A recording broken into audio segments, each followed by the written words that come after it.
104.7 FM. Seriously authentic.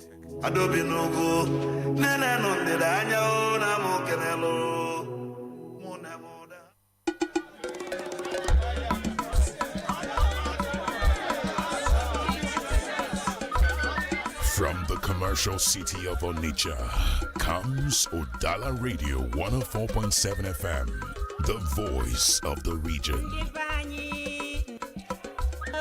Where authentic news and entertainment meet. Udala Radio 104.7 FM. Seriously authentic.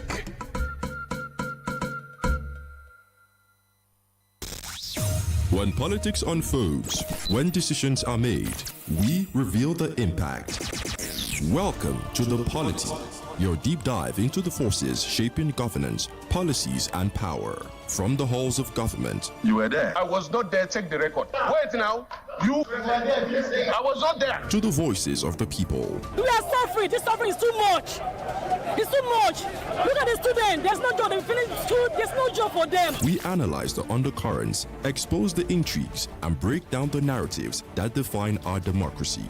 Dr. Tony Olisa Mbeki, delivering razor-sharp analysis, and Ibuka Franklin and Chisom on the question wheel, driving the conversation. We bring you the most compelling discussions on governance, policies, and power plays. Stay informed, stay engaged, stay ahead. The Polity, every weekdays at 9:15 a.m. Exclusive on Udala 104.7 FM Onitsha.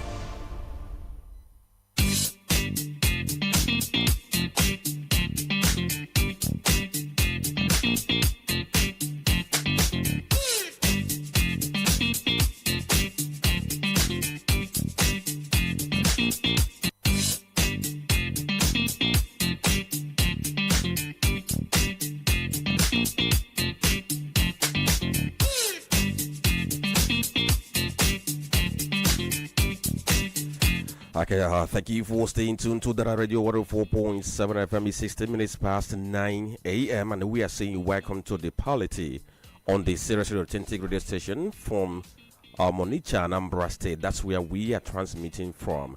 My name is Franklin Ebeka, and just to bring you up to speed with what we do on the Polity, we bring you headlines from various newspapers and then take conversations on the most topical developments in the dailies.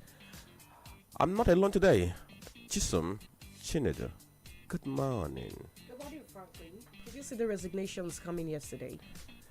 Should I say that it was foretold or we didn't see it coming? Because yesterday we talked about it here, only for us to see the resignations coming late in the evening yesterday. Mr. President, I think he has found a way of making people who have been fingered to be involved in any financial malfeasance to resign without waiting for him to sack them. Take, for instance, what happened to a former minister who was also asked to resign, only for him to tell us that he had to resign based on health conditions and what have you not. And so the big question is, does it answer the question? Does it tidy the anomalies in the system? I hope these men are brought to book. Resignation doesn't let them off the hook. Insane crimes, and I hope that we are sane enough to know that their resignation shouldn't let them off the hook. And of course, it's another day to talk Nigeria, talk happenings in and around the nation here on the Polity. Good morning to you and welcome. I am Chisom Chinedu. Franklin already told you. Good morning, Franklin. Okay, so we have to tell you that we have lots of things that are captured in today's newspapers, from Vanguard to Guardian to Punch to This Day, even to Daily Post.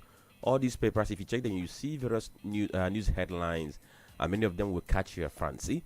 You are going to see things like development in Anambra State, where Anambra State Police Command announced that in the outgoing year 2025, it was able to arrest about 300 suspects who were connected to different kinds of violent crimes. It was also able to rescue 35 kidnapped victims and recovered more than 2,000 arms and ammunition. All this has happened in 2025. Yesterday was a press conference as part of activities to mark the outgoing year. It happened at the police headquarters in Amobia, and that was where the Commissioner of Police in Anambra State, read out what he deemed to be the achievement of the police in the outgoing year. Then another thing from Anambra State is that for those of us who have the habit of acquiring government lands illegally, the hammer is around the corner. And somebody can say, if we're going to borrow the words of the Bible, they say that the axe has been laid at the base of the tree. And who knows who is going to be caught up in this, because that was on Monday. There was ESCO meeting of Anambra State government. And during the ESCO meeting, they talked about the need to recover government land that have been illegally misappropriated. And this time around, government is saying is going to look into government lands at Otumoye Creek in Onitsha. This one is around here. What I'm saying in essence is that the government of Anambra State has set up a committee that is going to spearhead the recovery of government lands at Otumoye Creek in Onitsha. So if you acquired land there, and if there was any question on how you were able to acquire the land, this hammer might fall on you. Our government is saying anybody who has land in this place, for them to verify, you must bring your letter of allocation, you must bring your CFO, you must bring your building plan approval, and any other relevant documents conferring ownership of such plot of land to that very individual. So let's see how it's going to go in the coming days. Then there is this very situation report that, a tanker loaded with diesel fell at a Bahrain junction, and people are scooping diesel there. And he also reported that there's traffic gridlock in that very location. We keep on talking about these things, that once any tanker carrying any inflammable material falls, people should stay away. That is the best thing to do. You stay away. So with this very information now, authorities concerned are being called upon for them to respond. I'm talking about FROSC and the fire service, for them to respond and help to see that that situation is well managed. That's the information we are given at this very morning. Perhaps it just happened because I passed through that very place this very morning. Okay, so let's take note of this very one. Then other things you can see in the papers today is the amendment of the Electoral Act of 2022. Yesterday, something happened at the House of Reps. They were able to approve e-transmission of election result. By the time we get into conversation, you are going to know more about this. Then Chisom already talked about the resignation of the managing director of NMDPRA, and then his counterpart in the NUPRC. Then NLC went on a protest yesterday, is captured in the paper. Likewise, President Tinubu asking the National Assembly to consolidate the 2024 and the 2025 budgets. Then the story about the release of Nigerian soldiers who had been detained in Burkina Faso is also in the papers, because finally, by the intervention of the federal government, who sent the Minister of Foreign Affairs, Tuko, to go to Burkina Faso, they were able to negotiate, and these soldiers have been freed. So these are some of the things you are going to see on the paper this very morning. But we are not alone, because the in-house analyst, Tony Mbeki, is here. Good morning, Tony. Good morning, Franklin. Ibuka, good morning, Nigerians. Good morning, the good people of Southeast. Good morning, in the Anambra. Good morning, in Onitsha. Good morning, in Dosimo. Good morning, everyone under the reach of our voice. We have assembled as usual to talk the truths and also to talk truth to power. And we're here this very morning to look at different developing scenarios. And I'll quickly urge those around the Bahrain junction to take necessary precaution, because whenever tanker fails, definitely it portends a lot of danger. And those who also intend to scoop petrol, you know what that means. This material, the elements are inflammable, so anything can happen. So you have to exercise caution. The road safety and other agencies should also assist in doing that. We can never stop thanking God for His mercy, for His forgiveness, for His protection. If not for Him alone, we wouldn't have been here doing what we do. But we say, may all glory and honor be unto His name. And we welcome everyone on board. This is a special edition for me. This is Thursday, the 18th in the month of December. The December is actually getting close. I had thought Franklin would have talked about the onward December event coming up in Anambra State, though it's a state government event, but I've seen posters, banners, where it's happening, masquerade, and so many things. It was calling on people to come back home. And we'll keep urging the security agencies to ensure that there is no space for criminals. And they will make sure that they've featured any one of them, because we want to enjoy this December very well, as much as we have never done before. You're welcome. Okay, interestingly, this very morning, I asked my roommate, so next week now Christmas. because for me, I don't know why it's this very way for me. Whether it's because of the radio job, because in the past 4 years or thereabout, I haven't known what they call Christmas holiday, whether people are celebrating or not. I'm at the place of work, doing my work. The only Christmas I enjoyed was the year Christmas Day was on Friday. Then that Friday, I had to Zoom, and I had my time on Friday, Saturday, Sunday, Monday. I was back to work. So I don't know whether that is the reason I'm not feeling anything special about the season. Well, the only thing I picked from all you said is that you asked your roommates. Yes, I knew you would ask me, and we keep it that very way, right? Absolutely. I mean, being in the media takes away certain holidays from you. Literally all holidays, all Christmas, birthday. We're used to it, frankly. So we're used to it. Okay, so let's look at the papers we have this very morning. We have Punch, we have a Guardian, Vanguard, and the Disney newspaper. So we'll begin with the headlines we have on the Punch newspaper. The banner headline here is Petrol War Fallout. NNDPRA, NUPRC bosses resign as Dangote's petition rocks sector. The story is on page 2 of Punch newspaper. It has a rider. Downstream tension grows as marketers fear business collapse. Experts say oil new regulators may feel threatened by Dangote. Other headline says jam to accredit 1,039 CBT centers for 2026 UTME. Check page 3 of the Punch newspaper. Beside the nameplate, you see the headline there with a picture of the coordinating minister of the economy. It says salaries, debt service gulp 105% of government revenue.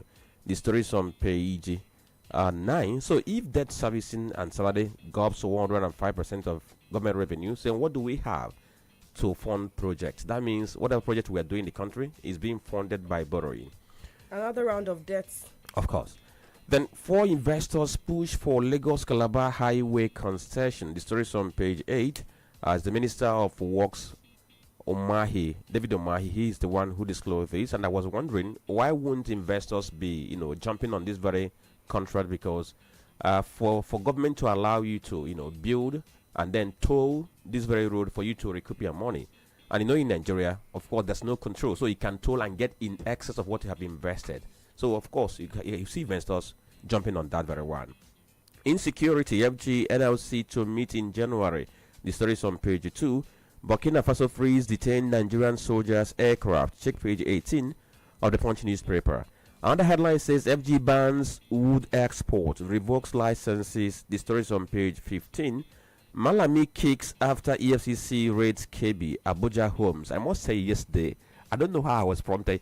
I got on the page of Abubakar Malami and I saw where he wrote about how EFCC raided his home in KB State and in Abuja in search of a certain document he mentioned in a statement he issued 3 days ago. And I was quick to ask him how the table turns, because few years ago, about 3 years ago, he was the one supervising EFCC, and EFCC was doing exactly what is being done to him now. So that tells you power is ephemeral and transient. Your turn comes. If you fail to reform when you are on that very seat, when you leave, what you fail to reform is going to haunt you. That's what the case is now. Then the last headline we have on the Punch newspaper says, Ogun government orders fresh Awujale selection process. The story is on page 7 of Punch newspaper. All right, then let's go over to the next paper on our desk this morning. Let's take a look at the Guardian newspaper. The banner headline here is Tax Reforms Push Back. Revenue Crisis Threaten 2026 Fiscal Plan on page 6. Fault lines threaten constitutional reforms consensus as reps vote today on page 6. Again, court asks IGP to suspend tinted glass permit on page 5. Reps legalize beavers. E-transmission of results on page 5. NTIC, where we revoked wholesale contract with Senator Bunza on page 29. SGF suspends enforcement on alcohol sachets, PET bottles ban on page 28. Nigeria, Central Europe launch new chamber to promote trade investment on page 18. All of these launches, moves, Nigerians are yet to benefit from them. Since 2023, it's been one launch or the other, one move or the other, and at the end of the day, The average Nigerian cannot say that this has bettered our lot. NMDPRA, Dangote face-off. Tinubu picks replacement as Farouk Komolafe resign on page 3. Reps probe FIRS France MOU on tax administration on page 3. At nationwide protest, NLC demands prosecution of financiers, end to insecurity on page 3. Those are the stories you'd find on the front page of the Guardian. Okay, interestingly, and the NLC protest actually happened in virtually all the states. Initially, I was thinking it was just going to happen in Lagos and Abuja and maybe a few other states, but I discovered that it happened in almost all the states. Talk about states in the north central zone, those in the northwest, and even here in the southeast. All the states took part in it. Yesterday in Oka, labor union members, they took to the street, moving from the secretariat down to Unity Junction, where they addressed the press on what they were asking for. Then we go over to Vanguard. Now, Vanguard seems to be the one that has the loudest headline on this breakback between Dangote and then the now resigned Farouk. It says, Dangote quick, Farouk falls. That's the headline on Vanguard newspaper. It has a writer. Komolafe also quits job at NUPRC. Tinubu nominates successors. 6 Senate approval. Prioritize local refining. Abakoba others. The story is on page 5 of Vanguard newspaper. Then over to the headlines above the nameplate of the Vanguard newspaper. You can't tax hunger. Opposition tells Tinubu. Check page 8. These guys are asking that federal government should suspend the implementation of the new tax regime, which is supposed to come into effect by January. Court bars IGP, MPF from enforcing tinted glass permit policy nationwide. Check page 8 of Vanguard newspaper. FG confirms release of Nigerian aircraft soldiers after Toko meets Burkina Faso leader. The story is on page 6. Tinubu writes NAS 6 approval of 43.56 trillion naira reenactment budget. The story is on page 35. I don't know the last time that I witnessed this in government, where government was, or rather is implementing 3 budgets simultaneously, and now they want to consolidate 2. Then other headlines we have on the front page of Vanguard says, arrest, prosecute those funding insecurity, labor. Check page 29 of the Vanguard newspaper. And the final headline on the front page of Vanguard says, why NDIC revoked house sale contract with Senator Bonza, says MD. Quite interesting times we live in. On the This Day newspaper, ONSA, we've not provided arms to any socio-cultural organization. Claim is false. Read more about this on page 12. And in sudden turn of events, FG announces resignation of NMDPRA, NUPRC CEOs. This story has 2 or 3 writers. Saidi Mohammed heads downstream, midstream. Orisha Meiwa Ayesan leads upstream. Tinubu seeks Senate's confirmation for new picks. NBA demands probe despite Ahmed's resignation. And these are the stories you'd find on the front page of This Day newspaper. Okay, before then, there's a lot of advertorials, by the way, but this one, Tinubu 643.56 trillion naira budget reset to end multiple spending cycles. On page 31, it says to present 2026 budget to National Assembly tomorrow.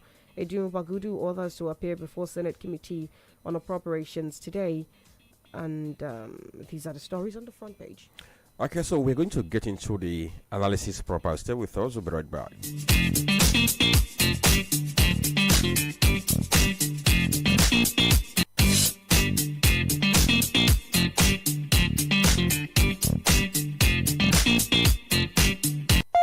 You're listening to the Polity. Get involved now.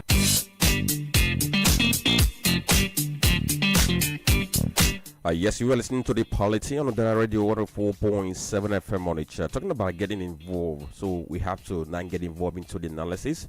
By the way, my name is Franklin Nebekande, Tony Olisa Mbeki, and Chison Chinedu. All of us are together for today's program, Thursday edition, 18th of December 2025. Just to remind you that you can go to our Facebook page, Udala Radio 104.7 FM. Get interactive, drop your comments on any of the stories you find interesting. And also don't forget to share the story and like that very page. That is very, very important. Then we also live on our Instagram and the YouTube channels, Udala Radio 104.7 FM. And I must say that why you should always follow the YouTube channel is that if you follow the channel and subscribe, if you miss any of our programs and you want to catch up, you can easily go there and catch up. And in fact, once you subscribe, you do get notifications when each of the videos drops. So that's the good thing about following us on YouTube channel. So Tony, yesterday we talked about the face-off between Dangote, Alhaji Dangote, and then I'm now coming here, the former MD of NMDPRA. We talked about the spat, how Dangote went to the media, to allege that this person is sabotaging the economy. He talked about how the man spent $5 million on the education of his children in Switzerland, and the plenty and other things he talked about. Now, he didn't stop there, because this thing began on Sunday when he addressed the media. The following day, he went as far as sponsoring another advertorial on newspapers to buttress his point. And later, he followed up with going to ICPC to lodge an official complaint. And yesterday, we talked about the response, the scanty response that came from the man who has now been deposed. And late in the evening, only for us to hear from the presidency that he had resigned alongside his counterpart in the NUPRC. And in a very sweet manner, the president had already sent names to the Senate for confirmation as replacement for these very people. So let's begin with the foundation, the resignation. For look of things, it appears that they were asked to leave other than being sacked, and that happened. So how are you looking at this whole development? The issue of the spat and then the supposed resignation of the persons in the eye of the storm. It's a mixed reaction for me, because if you look at it, many Nigerians have been quite taken aback over the recent development, the speed with which Mr. President handled everything. Yes, Mr. President does not like the word sack. Ordinarily, they were sacked. And then his style is, he will ask you to put up your resignation letter. And even before that, he has submitted them immediately. Maybe he may have submitted the names and communicate to those people involved to put down their resignation letters. But whichever way you look at it, people are looking at it from different perspectives. Because it's not about these people now. It's about our regulatory agencies.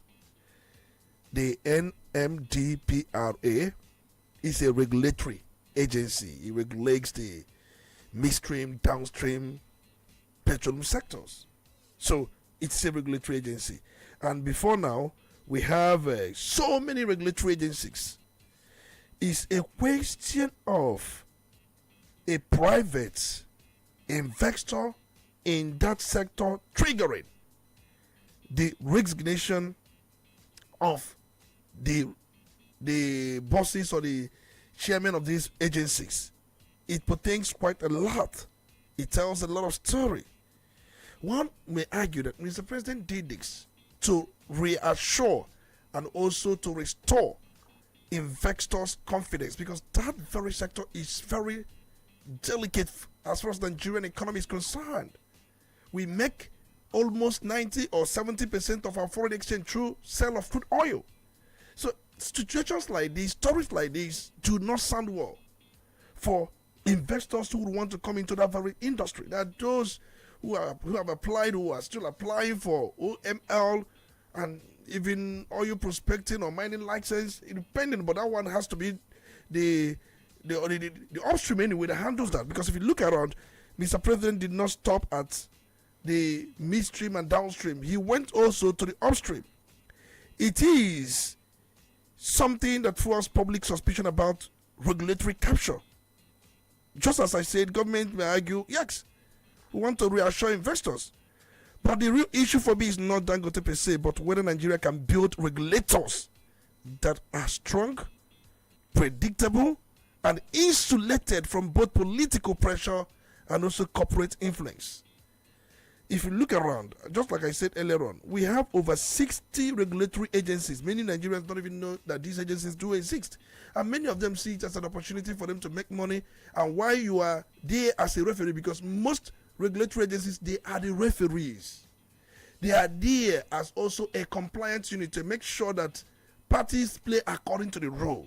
They don't exploit. So, are you with Mr. President on the measure taken based on the allegation raised by Dangote, like asking them to resign? Are you with Mr. President on this? For me, the allegations are weighty, and if we can follow that trend, if somebody has established prima facie, has Dangote established prima facie, he has submitted evidence, and it is within the prerogative of Mr. President to ask those people to resign. I'm with him on that. Can we say that these people were asked to resign based on the allegations raised by Dangote, or an accumulation of what had been happening? Definitely. Remember, they were there since 2021. Petroleum Industry Act was passed and assented by former President Muhammad Buhari. They are the pioneers. DPR was disintegrated into the MDPR and then the MPUR, and you find out that we have not seen the benefit of the Petroleum Industry Act. We have not seen it. And these are the pioneer regulators. We are put in there to ensure that PIA, Petroleum Industry Act, was implemented to fullness. Franklin, I want to ask you, what has changed between when there was no such act and now that such act exists? One would say, of course, it gave room to deregulation, it gave room to price decentralization. We have not seen some of these things. And whenever Dangote announces price for his own petrol, the NDPR feels offended. But that is not the case, because if you go by the case, every outlet has the liberty to decide a price they want to sell to the public. So there is nothing like price regulation again. Price should be determined by the demands and supply. That is the forces of demand and supply. But the regulatory agency feels offended.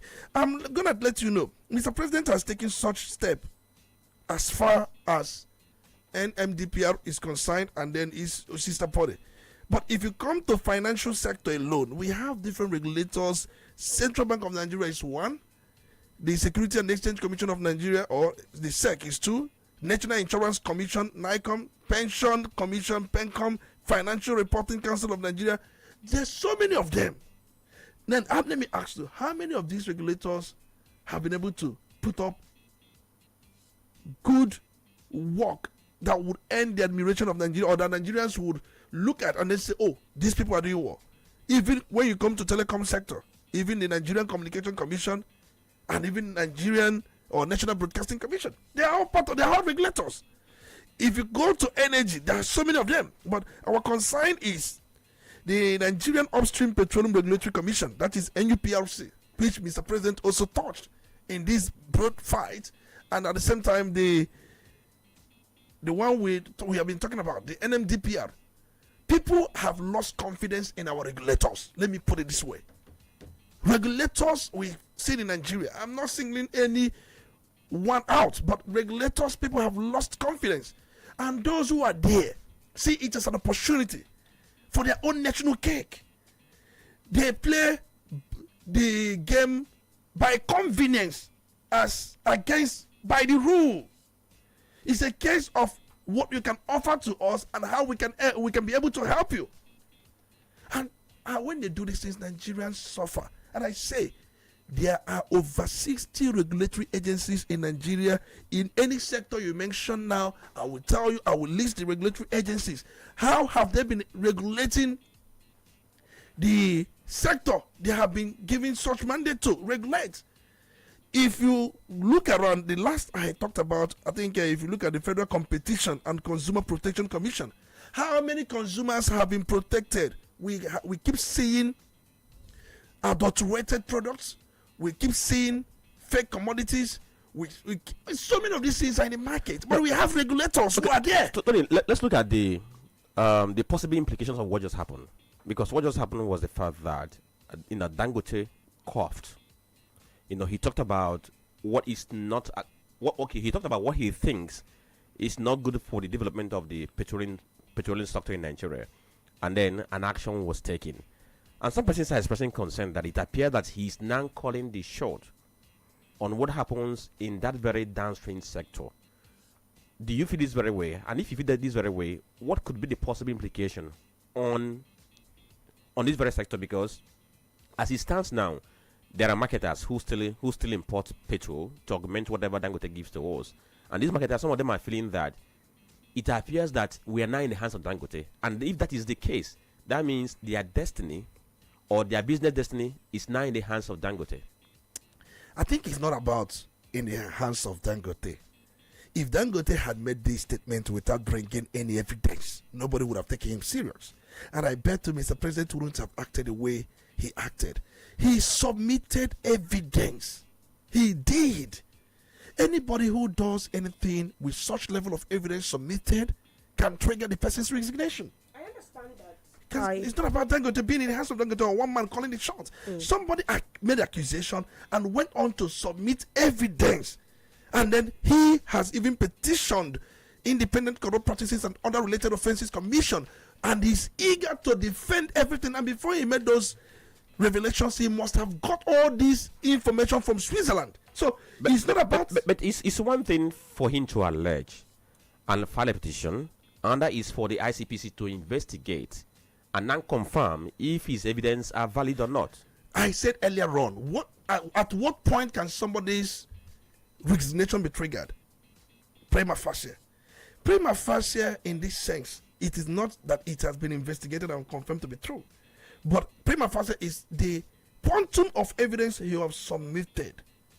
And this evidence, at the surface look, points to what is being accused at that point, because his continuous stay in that office may even undermine other investigations. So you're saying that that the first resignation is not premature, because some persons are thinking that President should have allowed the ICPC to do an investigation and come out with a verdict. How would they do the investigation when he's still in that office? Mr. President would have, if he had wanted to give him a facelift, he would have suspended him and allow. The idea of somebody being in that office while investigation is on, it is, for me, antithetical. I understand that, Tony, and it is quite commendable. That's the standard. You can't be investigating me and leave me in the office you're investigating me for, right? But I have a few questions. You said we understand that they resigned. They were not suspended.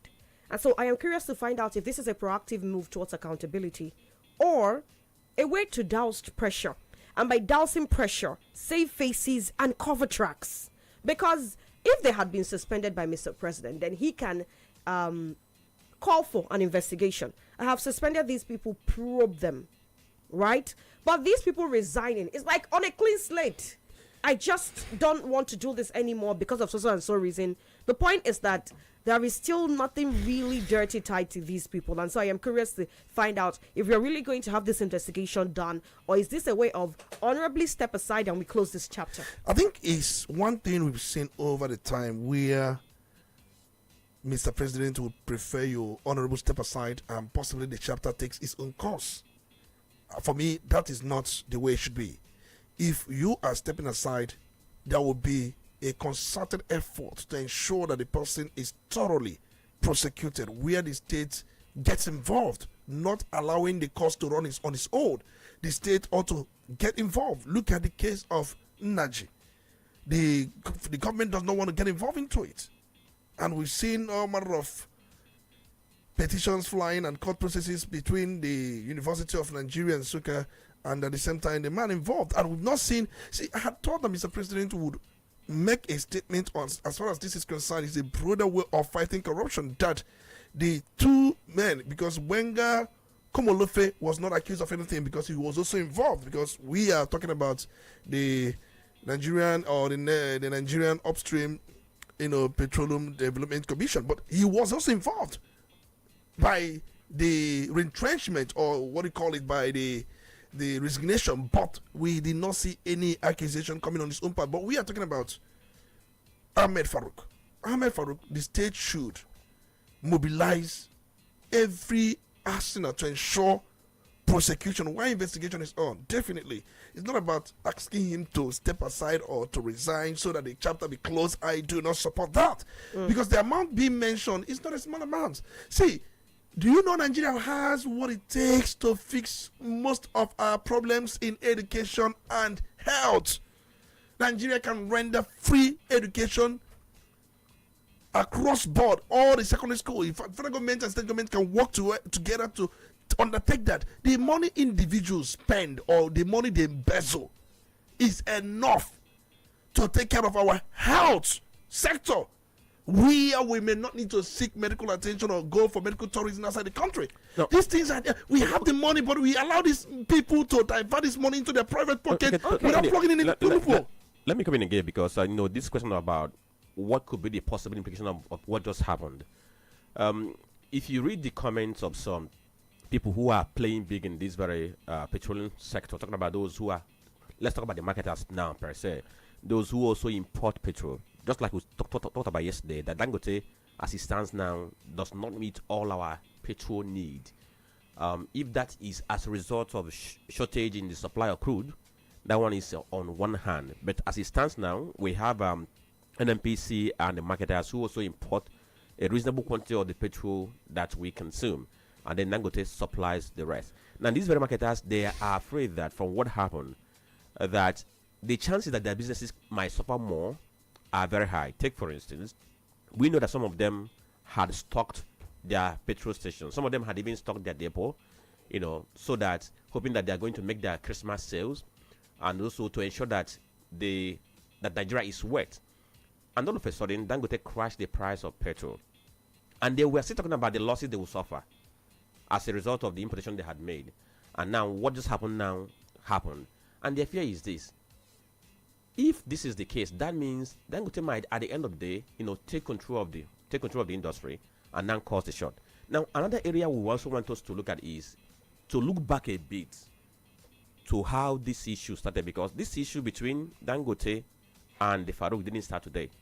It didn't start with this allegation of spending $5 million on children education, or even the issue of sabotaging the economy. It began, I think that was about 2024. Shortly, Dangote refinery began production.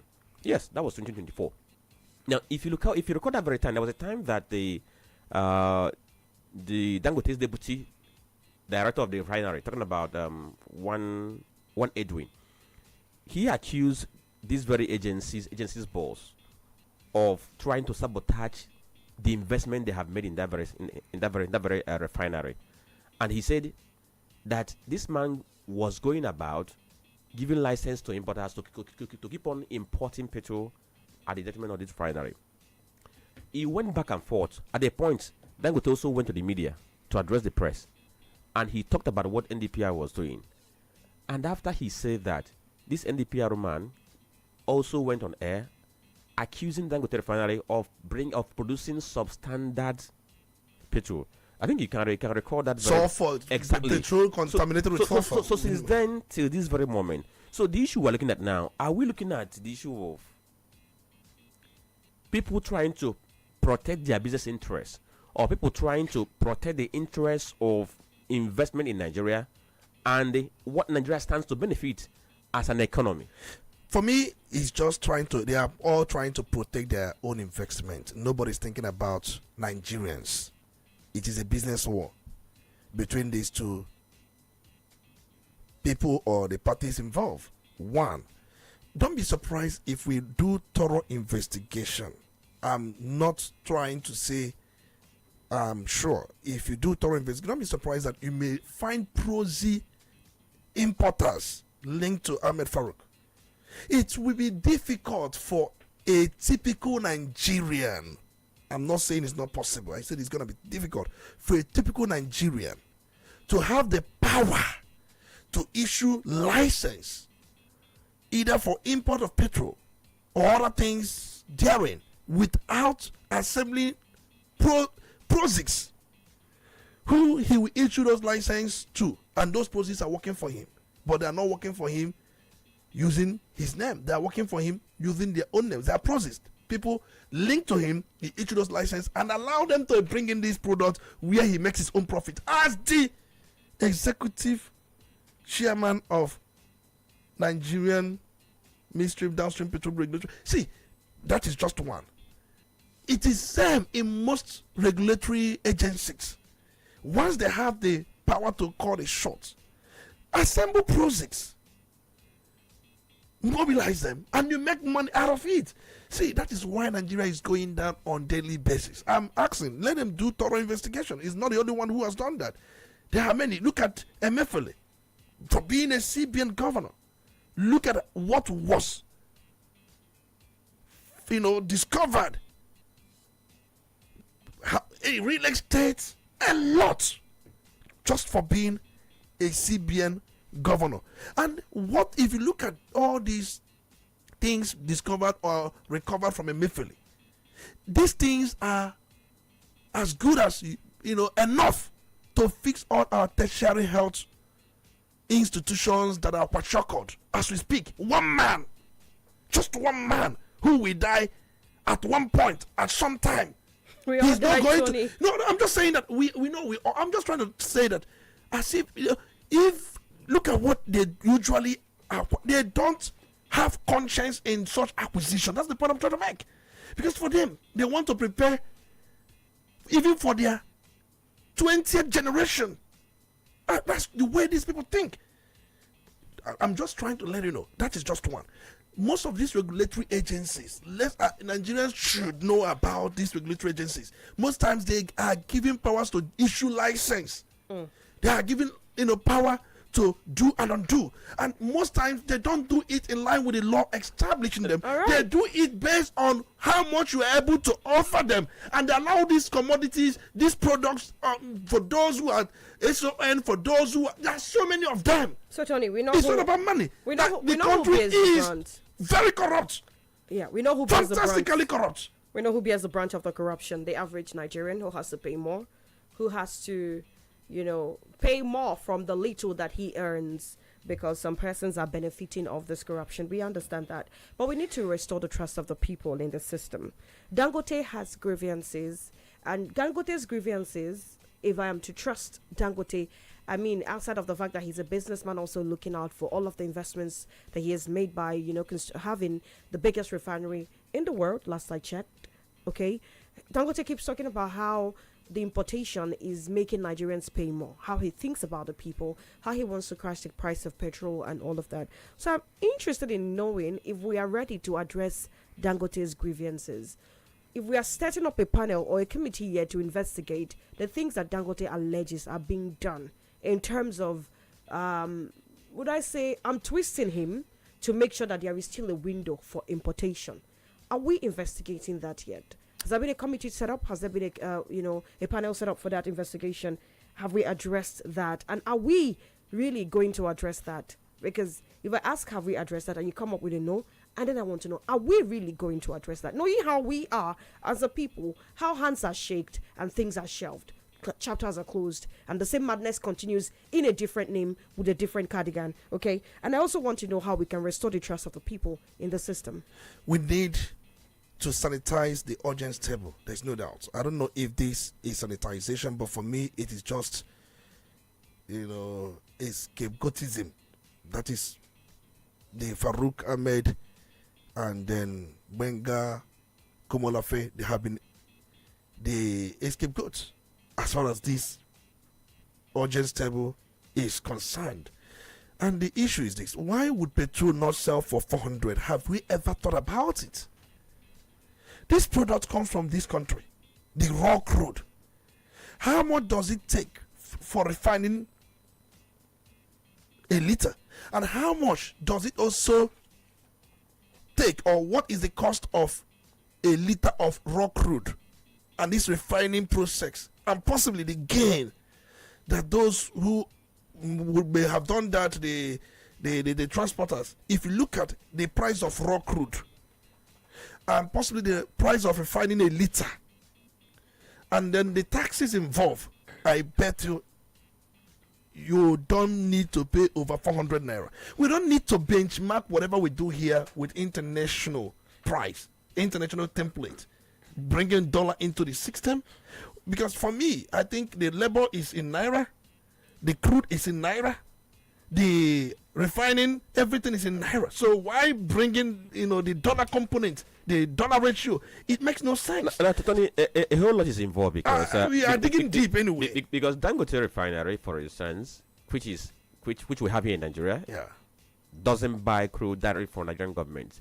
Rather, it buys crude through the international oil companies. But how once he buys from Nigerian government operating here, and the irony is that Dangote said that they buy this very product at a price higher than what it is somewhere else, in as much as they give it to them in naira, but they buy it at a higher price, and they've been trying to they've been making an effort to see how they can, get some kind of should I say concessions, get enough crude for them to refine, but it's been difficult. That's why we are looking at all this effort being taken by Mr. President, whether he is being very intentional to sanitize the sector and ensure that indigenous firms who are into refining get to thrive, so that the issue of importing fuel is going to be a thing of the past in the coming years. If that's what Mr. President is doing, I do not know. But looking at the swiftness with which he reproduced various persons, it appears as if there was an initial plan to get this man out of the way. Did they begin to plan 6 months since Sunday when Dangote raised this first allegation, or he been in the pipeline? They're now waiting for a straw that is going to bring the camel's back, and it happened, and the government struck. I think for us, I think we have been able to go back and forth in all of this. Mr. President hasn't told us that he's out to sanitize the industry. I think what he did was to react to a petition written by Dangote, where Dangote has provided evidence and he has also petitioned the ICPC. And for him, he would want to bring some level of confidence in that very sector, because many people are losing confidence. Just like you said, there are so many people who have bought or imported petrol, who have stocked and who would also wish to sell. And now the issue of Dangote crashing price. The idea of Petroleum Industry Act is to ensure healthy competition. And I have said many times, we don't have business importing this product. And when you say that Dangote cannot give us the exact or the total demand, he can. It's a function of the raw crude given to him. And I've always said, what is wrong with our Warri refinery, Kaduna refinery, Port Harcourt refinery, the two there? The new person who is being called upon, I think one engineer Saidu, who Mr. President has appointed to take over from Farouk. And many of us are not thinking about who this man is. And from the last I checked, I was told that this engineer Saidu Ali Muhammad from Gombe State, he was once the managing director of Kaduna Refinery and also Nigerian Gas Company, and is group executive director at NNPC until he retired in 2019. So he was called out from his retirement. And presently, before Mr. President gave him this appointment, he was, I think, he was actually holding an independent directorship at Seplat Energy. The point remains that when he superheaded the Kaduna refinery, what was his achievement? What was he able to do? Was he able to make the refinery to work? What were the challenges? The question is, now he has been appointed to take over from Farouk Ahmed. Is it by merit? Has he the capacity? Has he the competence? Is he insulated from corruption, at least to the extent we can see? Or is he going to do the same thing Farouk is accused of or is alleged to have done? See, these are some of the things we are going to look into. There is no broader sanitization, as I'm saying. It's just a reaction to what happened and a way to restore the confidence of investors.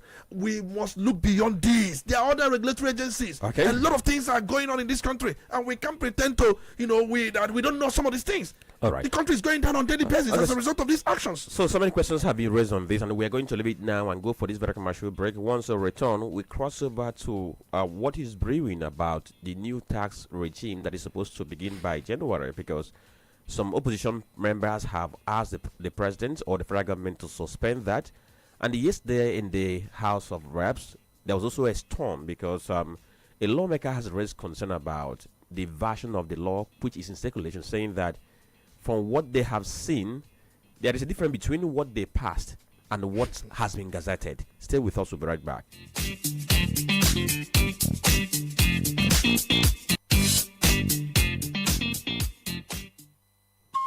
Udala Radio, 104.7 FM.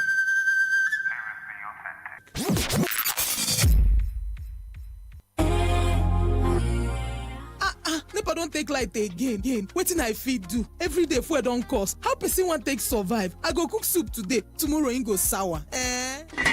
My people, why you dey stress when the sun dey your head for free?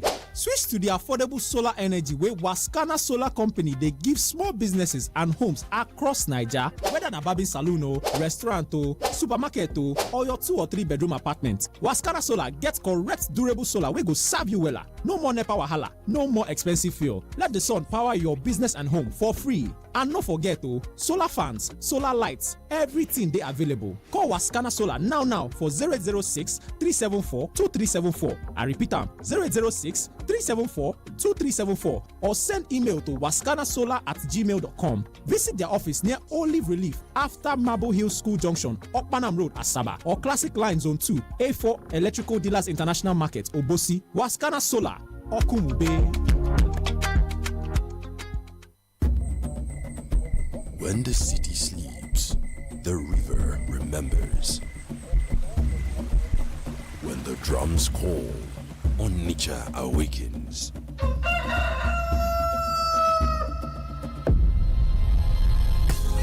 This December, the call grows louder as Udala Radio joins forces with the Golibe Festival 2025.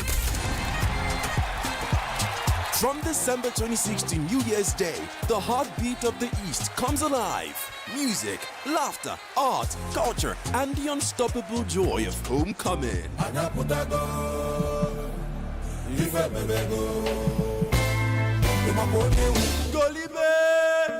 This year promises more energy, more color, more connection. A festival for every proud son and daughter of Igbo land.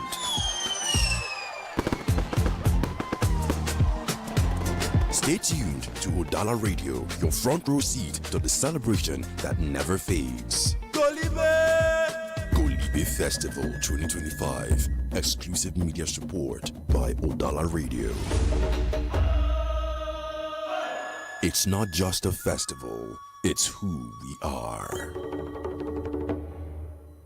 Golden Promise Fiesta 1.0 2025. Be there at the biggest fiesta of the year. Join us live at Sonia Hotel, Sawite, 153B Eziweka Road, Awado Busi, Onitsha, on the 20th of December 2025 by 5 p.m. till dawn. It'll be a night of unforgettable entertainment, comedy, dance, and thrilling musical performances from Annie Dons, Professor Chikobi, Sawan-on-One Women Leader, Twin Parrots, Abuchi Obusi, and many more. Tickets are available now. Regular 2,000 naira, VIP 10,000 naira, VVIP table of 5 persons 500,000 naira. Get yours at number 1 Ngozi Obago Plaza, 20 Enugu Road, Onitsha, or number 1 Pampam Lane Suite, P25, 2nd floor, Merito Plaza, Main Market, Onitsha. Before the tickets sell out, contact us on the following numbers: 0814-394-2802 or 0808-441-5156. Golden Promise Fiesta 2025, proudly powered by Golden Promise Entertainment, sponsored by Melvin Table Water and Callistu's International Limited. Don't just hear about it, be there.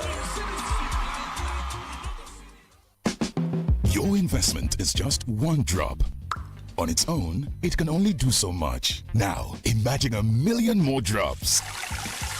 This is the power of First Asset Money Market Fund and First Asset Dollar Fund. They pool your money with others to create a powerful flow, giving you access to great earning opportunities. Call 0201-889-4444 now to start with 5,000 naira, $100 or more. Let us build wealth together. The First Asset Money Market Fund and First Asset Dollar Fund are registered with the Securities and Exchange Commission, Nigeria. Please read the prospectus and where in doubt, consult your investment advisor, stockbroker, fund or portfolio manager, accountant, banker, solicitor, or any other professional advisor for guidance before subscribing.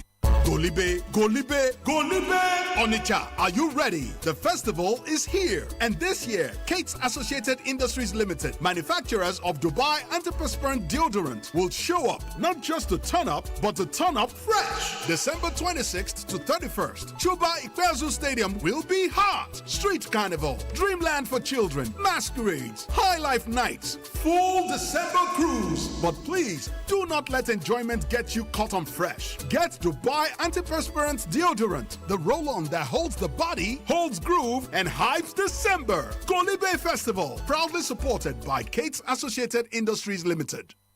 Merry Christmas from all of us. Udala, radio 104.7. now hear the Christmas day sweet part.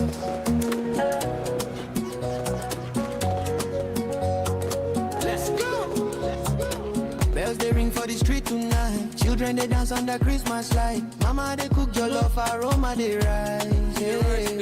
Therefore they smile, joyfully miles. No they for body love they warm. Afro be breathing, happiness don't come. From Onitsha city to every home.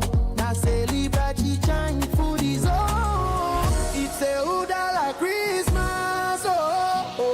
Everybody gather make we jollof. It's a Udala Christmas. Turn up the music, make it go. Udala Christmas day sweet for Udala radio.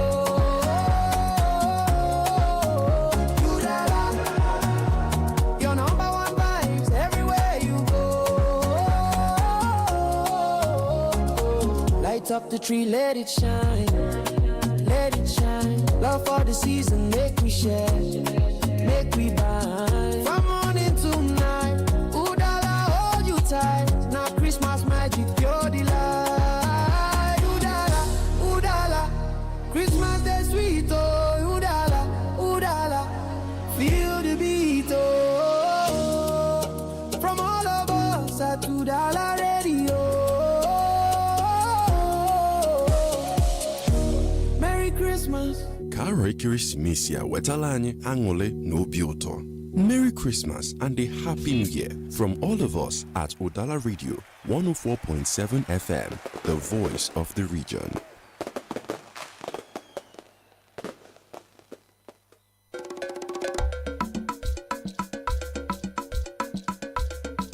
Udala Radio 104.7 FM. Seriously authentic.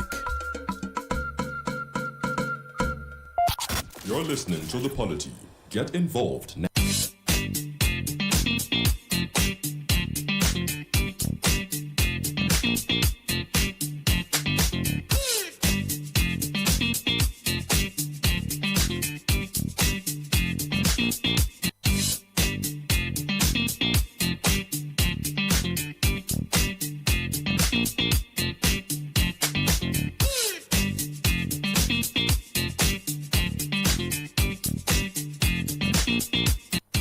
Okay, y'all, thank you for staying tuned to the Radio 104.7 FM. It's now 12 minutes past 10 a.m. and you are listening to The Polity, a program of a newspaper review and analysis. My name is Franklin Olisa Mbeki and Chison Chine. All of us are together for this very program. You can quickly dash our Facebook page, Udala Radio 104.7 FM, drop your comment and share the video.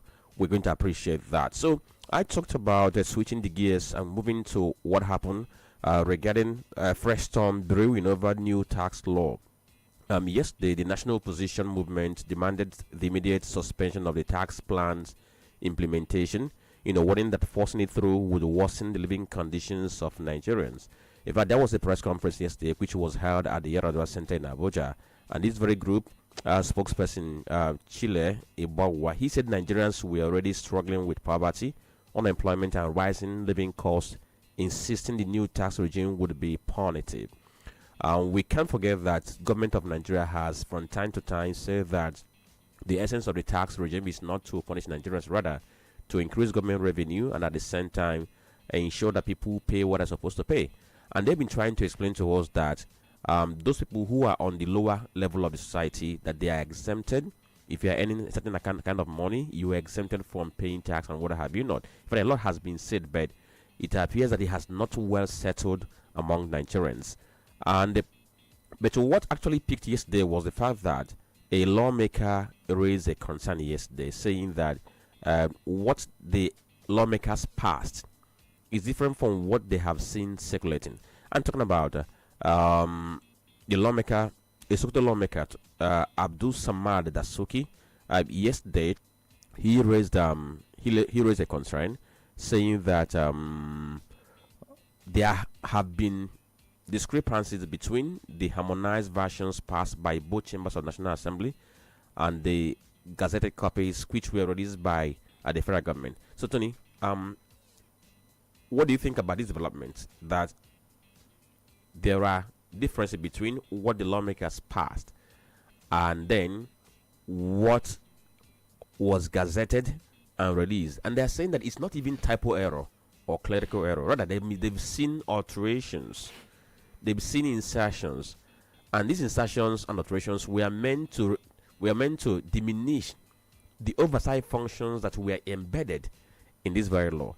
How do you speak to this? If there is any element of truth in this, what does that say about sincerity of purpose of this new tax regime? I think it's actually true that the Sokoto lawmaker made a very statement, no doubt.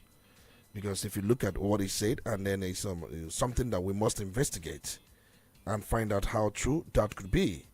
Abdul Samad Dasuki, a lawmaker from Sokoto State, he pointed out on the floor of the House of Representatives, and that what was gazetted is not what they passed in the National Assembly. And for him, he said that it is a serious constitutional issue. But apart from the fact that he told us that the versions published by the Federal Ministry of Information, that Nigerians are supposed to rely on that version, but he said he found a lot of differences between those documents and the versions that they actually debated, once they debated on, voted on, and harmonized by both chambers of the National Assembly. Now, if you look around, I've been trying to find out the said discrepancies, because it's not about making such statements. You must be able to let us know the discrepancies, because he has not publicly itemized every specific clause that is different. He hasn't done that. I've been waiting for him. It's not about making a generic statement. So he just pointed to a general category. Are we going to treat this in with levity? Are we going to dismiss it, knowing the circumstances surrounding the passage of this very laws? We know how the laws met stiff resistance, even from the north, from several persons, and there were caucuses, there were consultations, there were meetings. At a point in time, they were able to reach some level of consensus before they went on with the process of passing these very laws. And now that somebody is raising concern, he's not just the only person. There are other lawmakers who also raising a concern, but he spoke on their behalf. And they're saying there's a difference. So are we going to treat it with levity, or this is something that needs to be investigated seriously and know whether, because why we are saying this is that Nigerians are concerned about this new tax law. So if eventually certain things were passed based on certain arrangement and the understanding, and then a version now comes up and appears to be different, so where does that leave Nigerians? I think the first thing should be that everything be put on hold, and the National Assembly should review the publication. For me, I think if you pass a law and it becomes a law by the assent of Mr. President, it will be published the way it was passed. Anybody adulterating it, for me, is criminal. Because if you look at what the lawmaker is actually saying, even when he did not specifically point to the clauses involved, but he was able to say that there were, some enforcement powers that they did not pass through the legislature, such as arrest powers, garnishment without a court order, compulsory USD computation rules, and security deposit on appeal, that all of which we are not part of the original passed version.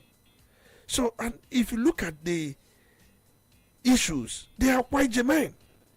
You can't bring in new enforcement powers that were not legislated upon, which may include arrest powers, garnishment without court order. You cannot garnish any account without the order of court. You cannot. So if it is contained in the version published, who gives you such power? For me, it is ultra bias.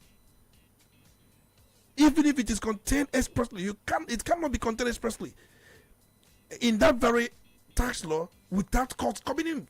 You must present these things to court, asking the court that it is the provisions of the law that this be done. And the court gives order that that be done, not you going on to do it on your own.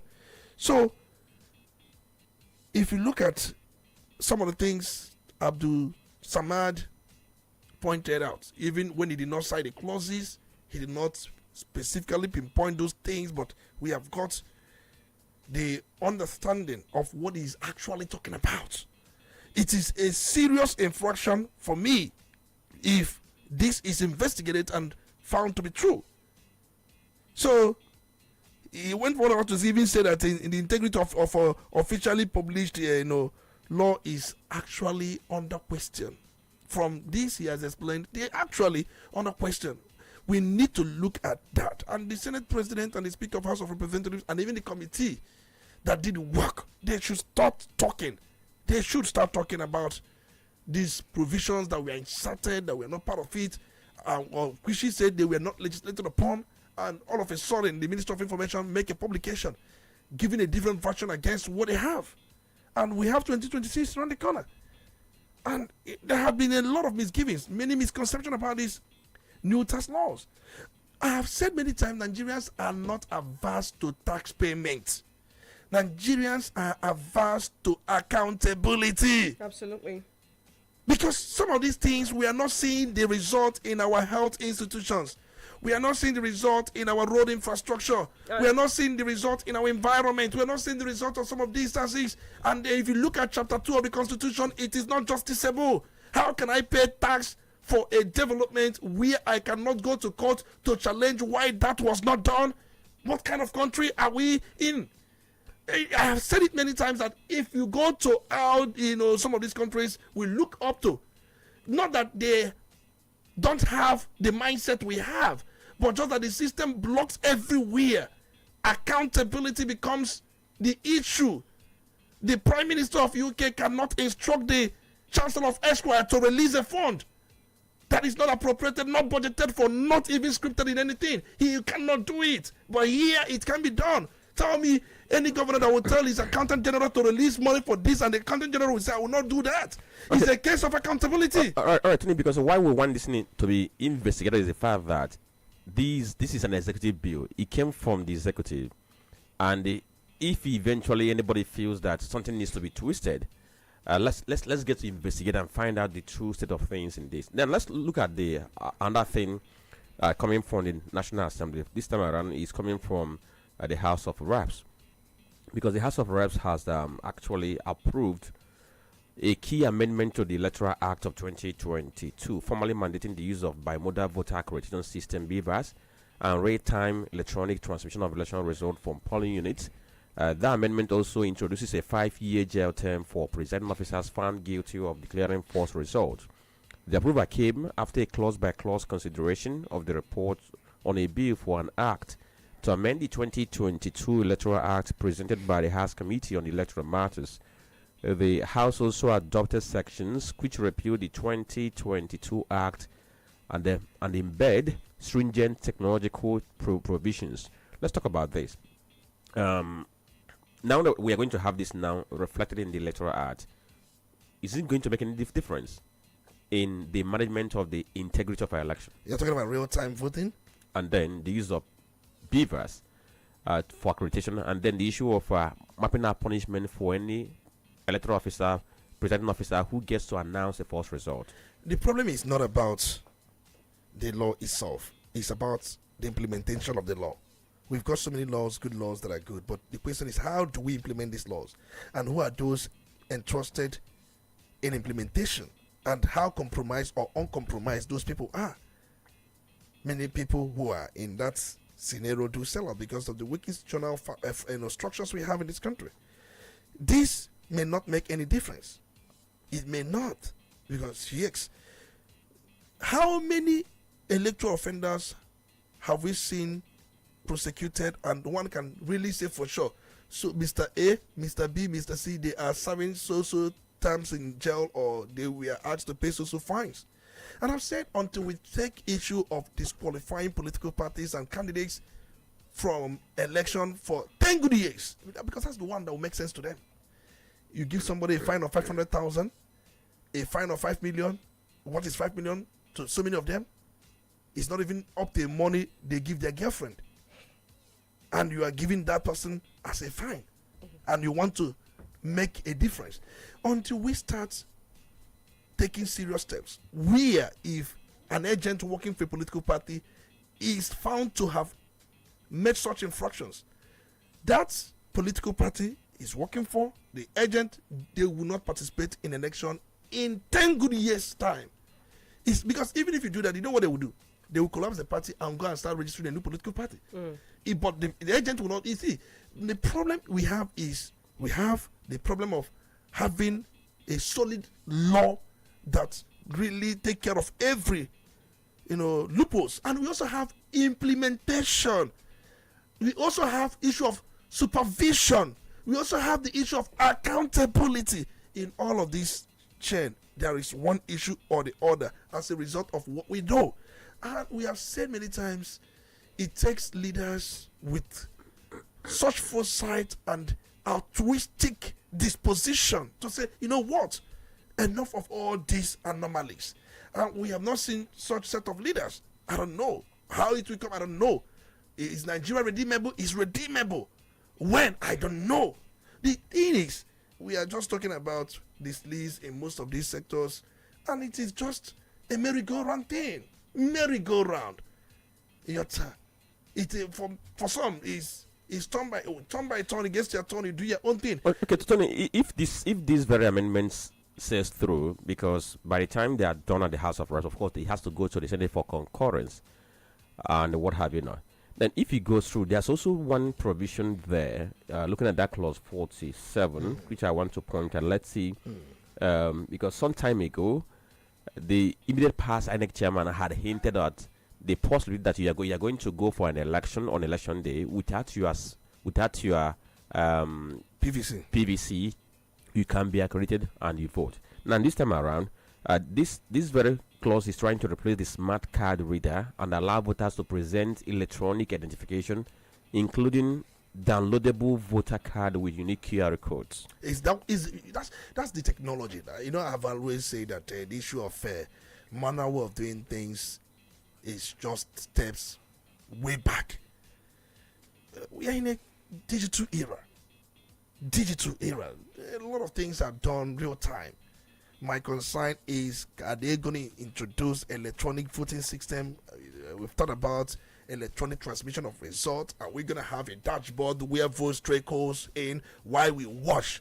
There should be national dashboard during election. National dashboard. Everybody will log in and watch what is going on in different polling units. As result trickling, you will see this result in real time, pending the formal declaration. See, we know what we can do to make Nigeria to be what it is. When you have recruitment, when people come into government through back door, expect nothing good. But when you know that you are holding the mandate of the people, it becomes incumbent upon you to do that which would earn the trust of the people. Many people don't even care. Many politicians don't even care about the trust of the people. After all, the people did not even put them there. So it is just normal for them to do whatever they want to do. Okay.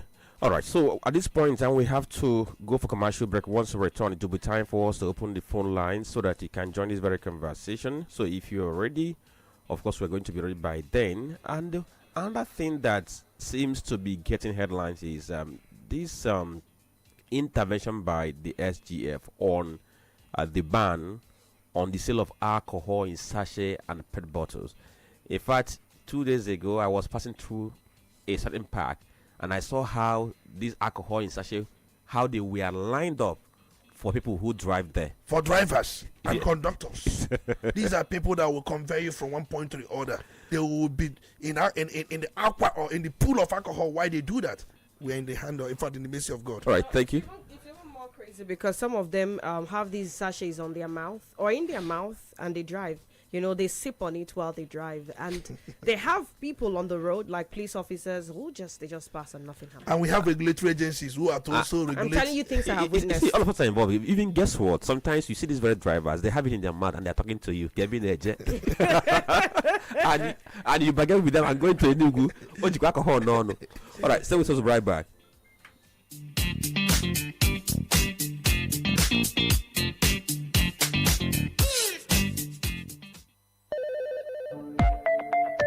Udala Radio 104.7 FM. Seriously authentic. Quality bread, Wendy's bread, for your family breakfast. Wendy's bread, Wendy's bread, Mama, Papa, they like Wendy's bread, Wendy's bread, even children, they like Wendy's bread, Wendy's bread, Wendy's bread, you get it better, tasty, we go sweet your belly. Wendy's bread, Wendy's your Wendy's bread, tasty bread. You can contact us on our official address, Second Business Park, Enugu Road, GRA, beside Onitsha, Anambra State. We also have another branch at St. Michael Plaza at Tandy Road. Also contact us on 070-1149-1571. Wendy's bread, your tasty bread. Wendy's bread. From the streets of Lagos to the heart of Anambra, the rhythm returns home. This December 28th, Oka will breathe in rhythm and shine in gold. Lagos Jump Off 3.0, the homecoming edition, featuring Annie Dons Onyechaka, Ilblaze Jarek, Mr. Raw, Slow Dog, Charles Okocha, BB Ninja, Ivata, Diamond Okechi, Eaglet Davidson, Casey Kubana, MC Monica, Agwefi I Go Talk, Slim Sherry, Waga, Ejai Kwamba, Motu Onitsha, Hype Man Extraordinary, Harry B, Hype AO Machine, DJ Fresh Omen, DJ Alonso, DJ Spin Daddy, DJ Factor, DJ Fabuloso, VVIP table 3 million naira, VIP table 2 million naira, regular table 1 million naira, cocktail table 300,000 naira, standalone or working guest 150,000 naira. For reservation and inquiries, do call 0913-484-4336 or +1970-258-0990. Lagos Jump Off 3.0, the homecoming, December 28th, Anambra State. This event is proudly packaged by CNM Entertainment. Be there.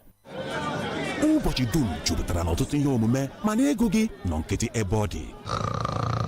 Ọ bụrụkwanụ na nrụsi ọrụ ike dịka ị na-eme kwụsịlata n'oge a mee ka ego gị rọrụ gị ọrụ sonye n'amụma First Asset Money Market Fund na First Asset Dollar Fund ma nweghachita ihe dị mma jiri naanị $5,000 $100 wee malite ngwakpọ akara 0806-494-5838 ka ị malite ịmụba ego gị ka anyị gbakọ akụnụba anyị ọnụ edebanyere aha First Asset Money Market Fund na First Asset Dollar Fund n'akwụkwọ ụlọ ọrụ Securities and Exchange Commission Nigeria biko gwa akwụkwọ mgbazi oluso ya ma ebe ọbụla ị na-enwe obi abụọ kpọtụrụ onye investment advisor, stockbroker, fund maọbụ portfolio manager, accountant, banker, solicitor maọbụ onye ọzọ ma ihe a na-akọ ka o duzie gị tupu ịmalite.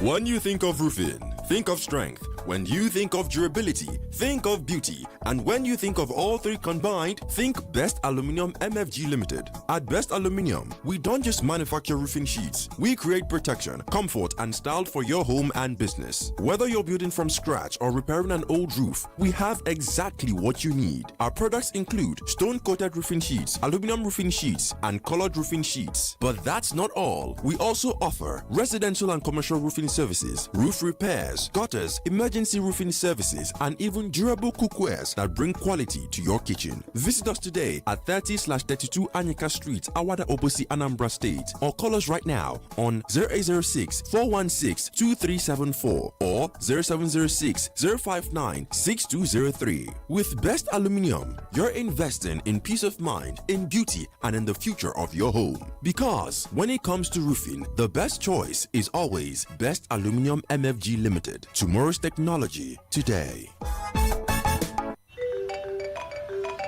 Hello, my brother. Hello, bro, how far now? Adele, waiting this up now. Now my tenants, they won't finish me. They don't pay rent. Wahala every day. Papa, the way you get supposed to give me joy. You don't wahala. Yeah, my brother, you need to upgrade to A sharply. Guy, another agent I beg, I don't want. Agent that they wahala na 5 and 6. Sure, you never try Assoja Assets now. The best firm in property management. See, since I carry my houses, give them. Nah, so they enjoy peace of mind like this. Them they handle rent collection, tenant screening, maintenance, everything. I just they relax, they watch my investment, they grow like this. You know me now. You mean I avoid all these shifting with tenants? Now, correct. Assoja Assets go manage all your property worries. Them they professional, transparent, and reliable. My friend, will you get out? Now see finish the cost of this nonsense. No worry. As we just said they come. Una go soon hear am. Why stress when Assoja Assets will run am for you? For property management, tenant services, and real estate solutions, call Assoja Assets today on 0904 0422 240 or 0906 8205 058 or visit our office at number 8 Niger Drive, GRA Onitsha, Anambra State. Forget cho from house agents and trust the experts at Assoja Assets for your peace of mind. Assoja Assets, managing property, multiplying value.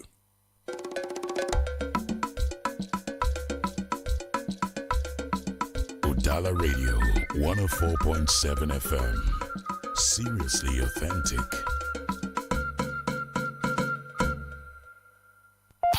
You're listening to the Polity. Get involved now.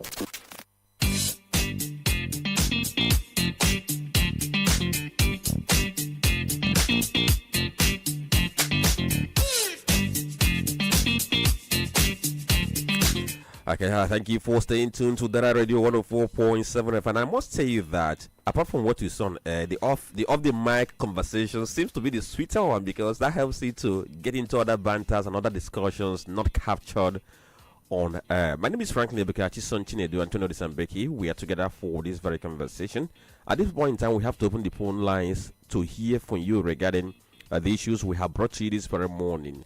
0803-221-6973, 0803-221-6973, or 0803-827-6694. Good morning. Hello. Okay, try again. Then live on our Facebook page, Udala Radio 104.7 FM. Drop your comment there. Also share the video. Good morning. Good morning. Okay, thank you for joining us. Thank you very much, Franklin. Good morning, sir. Good morning, you're welcome. Good morning.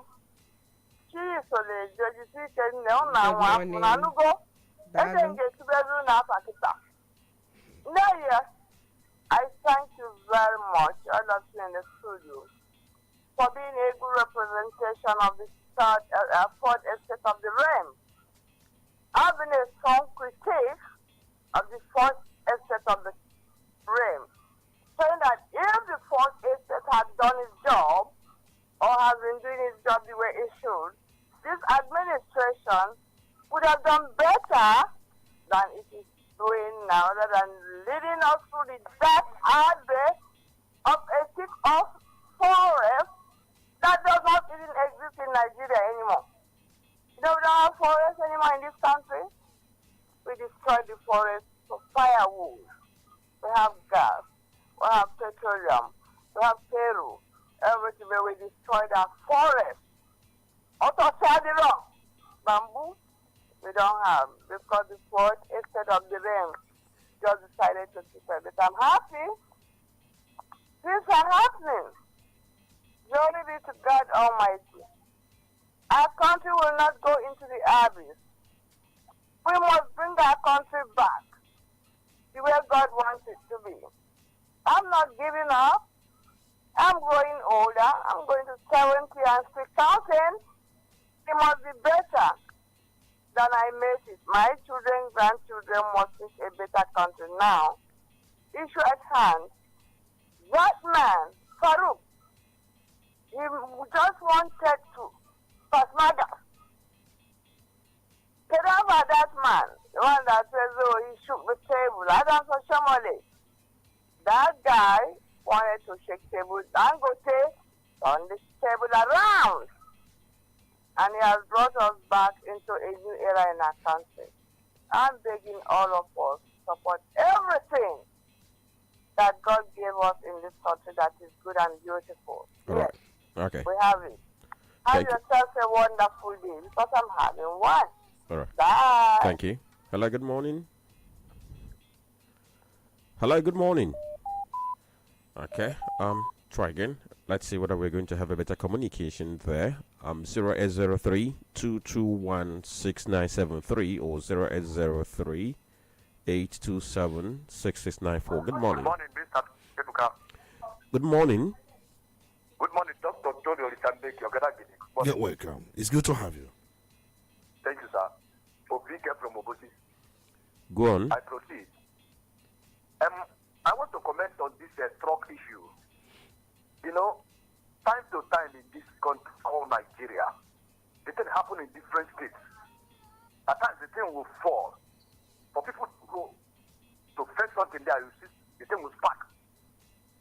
Of innocent soul, damage so many properties, cars, name them. But there's something I noticed. The government of this country, from president down to the whole level, they don't value the life here. Because they are going for different African countries to Europe, everywhere they are going. They see the time, all these big trucks. You see them from midnight, 12 down to 6 a.m. You park on their lane. You can never enter road. Not there like that. No. Our leaders, they are traveling different circle corner. They see all these things. They can never implement law about this big truck in this country. And the thing is that if it's people that value human body system, the human being is something to them. The people they are rude that put them for that seat. They're supposed to implement this law. See, they're supposed to do it for a long time. Sorry, which law are you talking about? They're supposed to implement? The law that this big truck from 12 midnight down to 6 a.m. Which law are you referring to? Because we do not know of any law in the country that bans truck from operating during the daytime. It's only a policy evolved by some state government. See, when I was in the Republic, once that big truck enter road, 12 midnight, once it's 6 a.m., you see them park one side. You can never see any one of them on road again. That's the kind of law I'm saying that our government is supposed to put here. Those big trucks not supposed to go anywhere in broad daylight. If you don't see this one fall on top of KK, that can will fall with diesel or gas. Before you know, because of the situation of the country, people will go to face the thing will spark and begin to kill people. Okay. And they put that law very strong. Okay. I rest my case. Yeah, we now got your point. So you're proposing that we have that kind of law, but whether we have it already, there's nothing like that. We only have policies by some states that have been victims of explosion. Hello, good morning.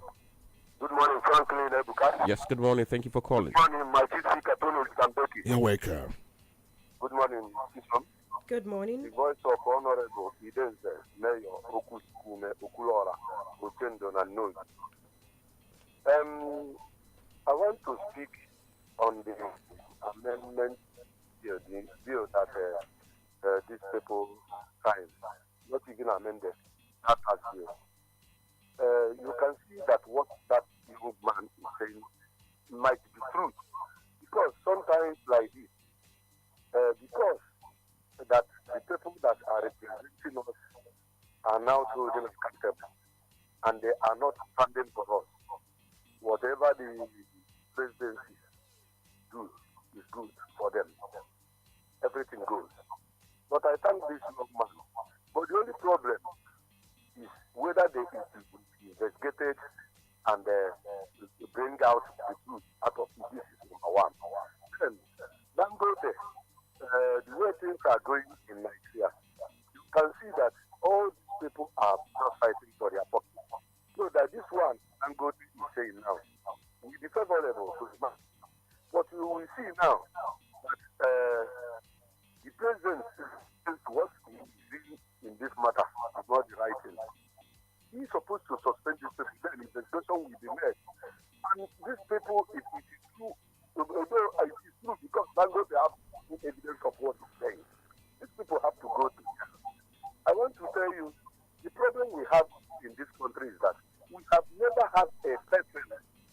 shouldn't have that authority in him to Okay. rule Nigeria the way it's supposed to be ruled. All right. We Thank only you. have people that rule Nigeria because of their selfish interest, because of the way they enter to that seat, like Olisa Mbeki said. Has it been that Okay. electoral Mayor, Hello? we have to let you go at this point in time.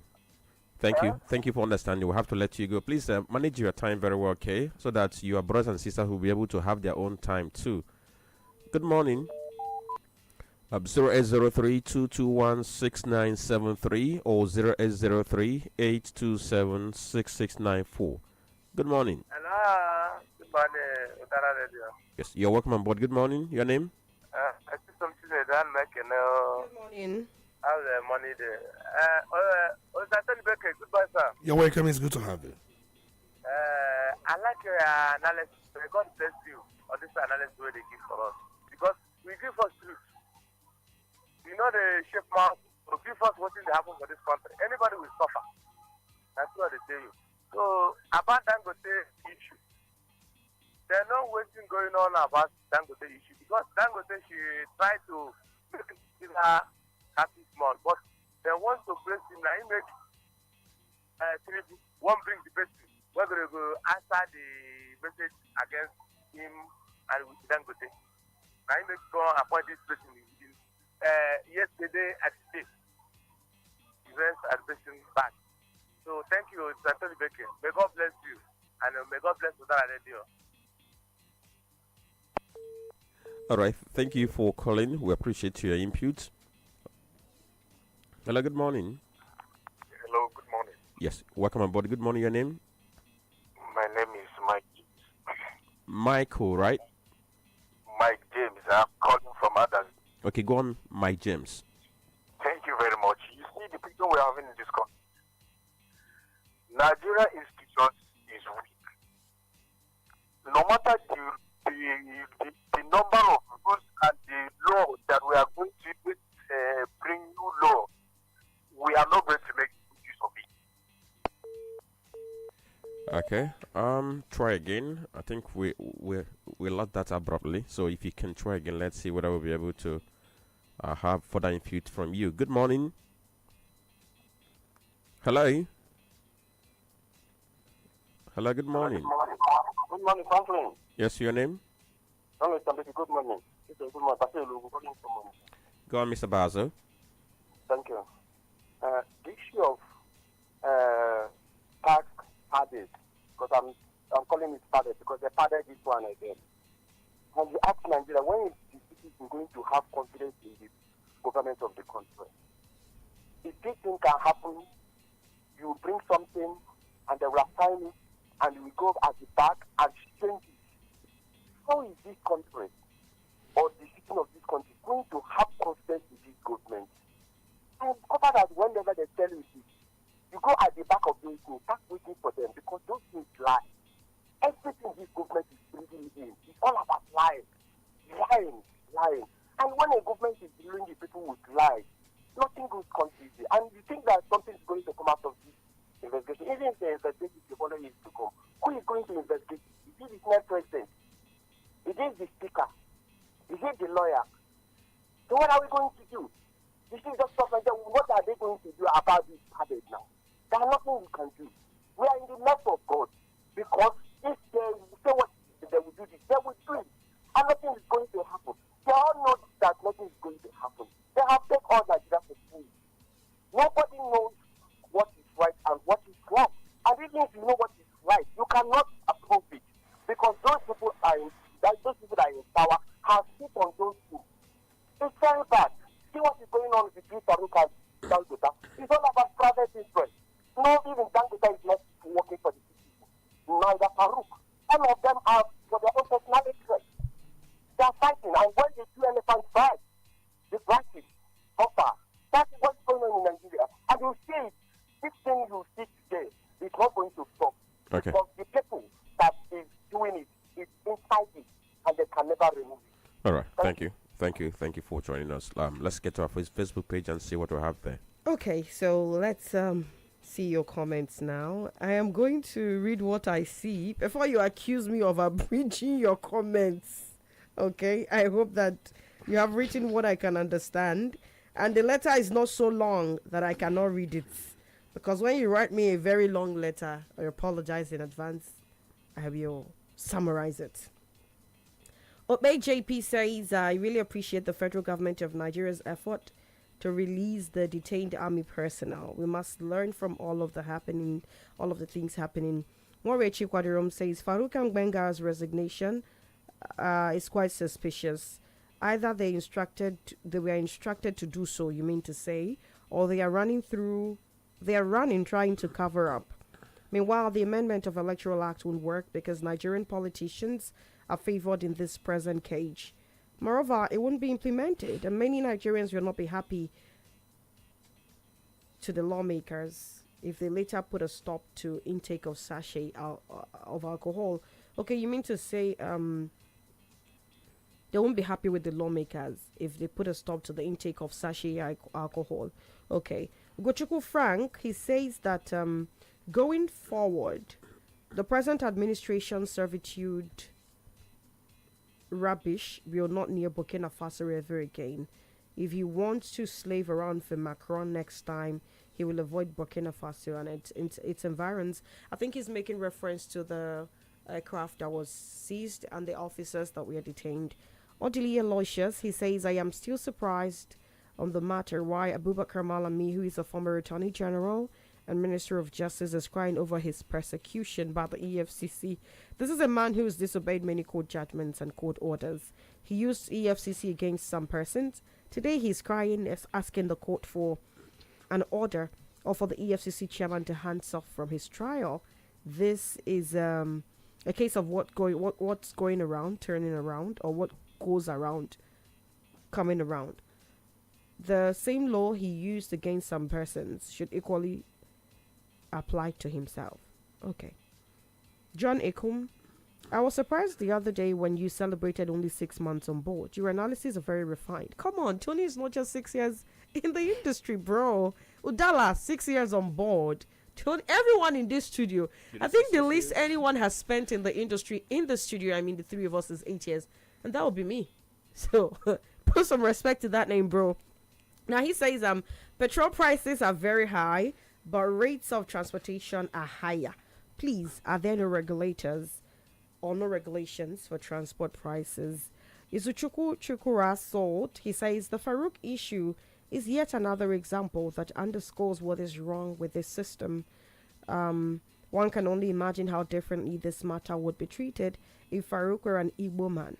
The outcome would clearly not be the same. It is evident that the federal government has no intentions of investigating the case thoroughly because crimes of this nature are rarely committed by one person alone.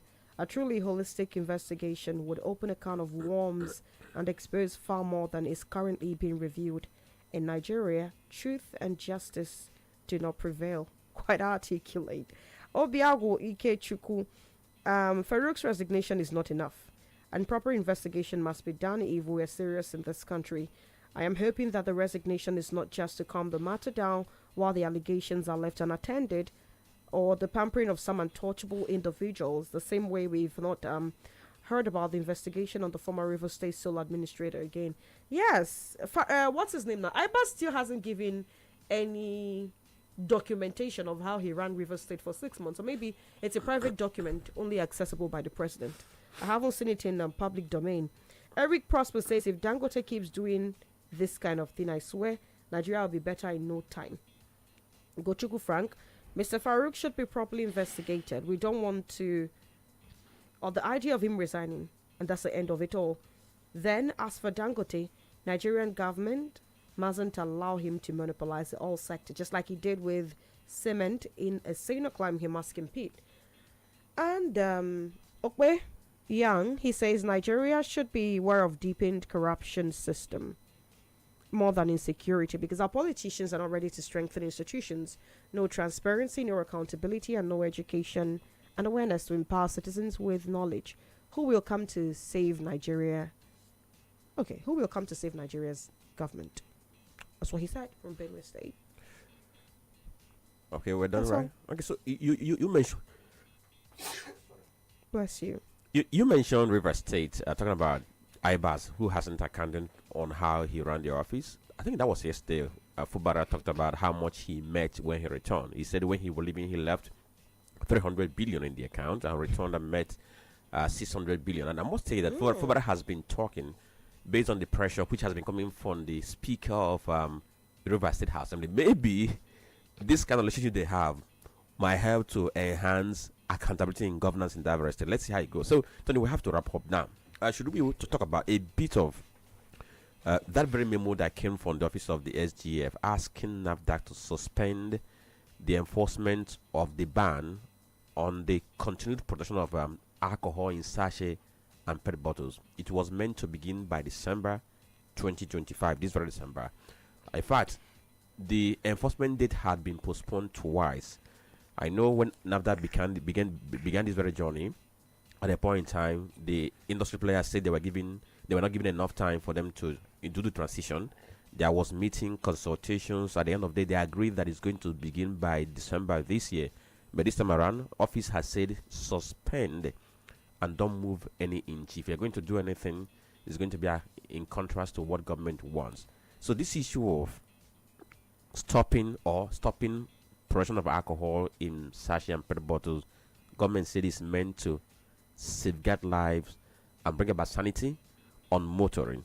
But the industry players are talking about how it's going to affect the economy and how it's going to affect their business. In this country, value business than health, modern health is very unfortunate. Just like you said, it has been on the radar of the National Agency for Food and Drug Administration and Control and backed by a Senate resolution, because I know very well that the Senate backed such resolution and also moved to ban the production, sale, distribution and marketing of these alcoholic beverages packaged in sachet and small bottles below 200 ml as part of a public health strategy to curb this harmful and underage drinking. You know, these days, these children in primary school, they do take these, you are talking about drivers. What about, these students, pupils? You can't even call them students anyway. But it has been there, because I remember that this deadline was first set sometime around January 2024. And after so much pressure, NAFDAC extended it to December 2025. Look at it, from January 2024 to December, that's just 1 year. Close to 2 years extension to allow these manufacturers time to transition and also use up existing stocks. But I know very well that Senate has been insisting on firm deadline and all of that. Look at what is coming up now, where we are told that they are the Office of the Attorney General of the Federation. And I'm aware that these Manufacturers Association of Nigeria, MAN, and also the Food, Beverages and Tobacco Senior Staff Association, they are talking about losing large investment, nearly 2 trillion, and hundreds of thousands of jobs in manufacturing, packaging, distribution, logistics, and all of this. But the problem is transition. That's what you're being told. Don't produce some of these things below 200 ml. Nobody's saying close business. Nobody's saying close shops. The idea is to ensure that public health. Sometimes it is, for me, it is a case of emergency. And people are talking about losing 2 trillion. Can you equate 2 trillion to public health? And most of the damages are so many people who have kidney problems, who have liver problems. There are so many people lying in hospitals. I don't want to go on. You said in a minute. I don't know when I have taken that to be analysis again. But all the same, I have made my point. I think my point is very clear enough. Okay, Atisom.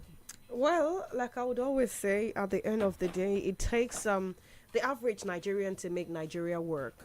From the Dangote up there, the president, to the common man on the street, and in whatever little way you can, do your bit for us all to have the Nigeria we desire. Okay, and that's all right. That's it for me. So for me, it's been a result that I must stand up and be counted.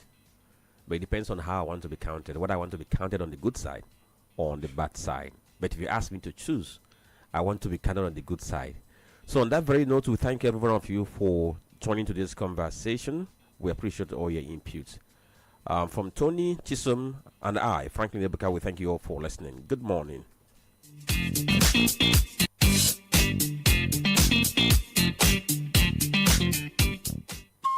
Udala Radio, 104.7 FM.